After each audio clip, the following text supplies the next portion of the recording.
Bonjour à tous, ici Manga Anime Fan. On se retrouve aujourd'hui pour une nouvelle manga review. La manga review du JoJo. De JoJo. Stone Ocean. Tome 11 ou tome 74 de JoJo. Publié chez Delcourt Tonkam. Donc, on continue avec les alentours de Jolyne. Et rien ne va plus. Non, pas du tout. Donc, je vous ai dit à la fin du tome 10 que Foo Fighters était mort. Ce n'est pas vrai. No, cross that. Ce n'est pas vrai. Foo Fighters réussit à résister grâce à une twist scénaristique. Il fait appel à Weather's Report, utilise la pluie et s'enfuit de Whitesnake. C'est vraiment habilement joué. Mais la twist de la twist vient du fait que Weather Report n'était pas Weather Report, mais était en fait Whitesnake déguisé et il en profite pour attaquer Anazui et Foo Fighters et Jolyne. Ah! Mais rien ne va plus.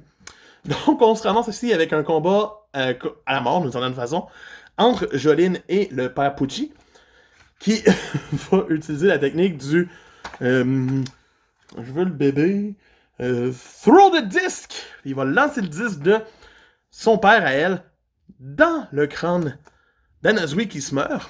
Et donc, c'est là que Foo Fighters va se sacrifier pour ressusciter Anazui, pour qu'il puisse avoir le disque de Jotaro. Et le père Pucci, pendant ce temps-là, va fuguer avec le bébé. On va le revoir après, il y a un nouveau look.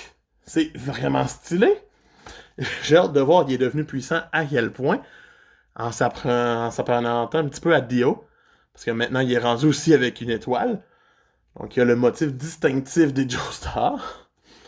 Donc, j'ai vraiment hâte de voir ce qui va devenir du père Pucci. C'est quoi son plan? C'est quoi l'idée qu'il a pour aller au paradis? Mais pendant ce temps-là, on a Jolyne qui est comme... Mon but est de m'échapper. Et grâce à l'aide d'Amporo. Mais elle va rencontrer un autre utilisateur de stand, qui est ici.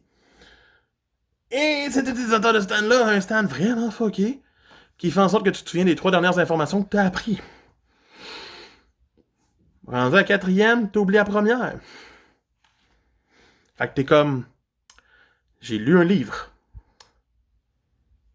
Je viens de marcher. J'ai étudié. Il faut que j'aille laver mon bain.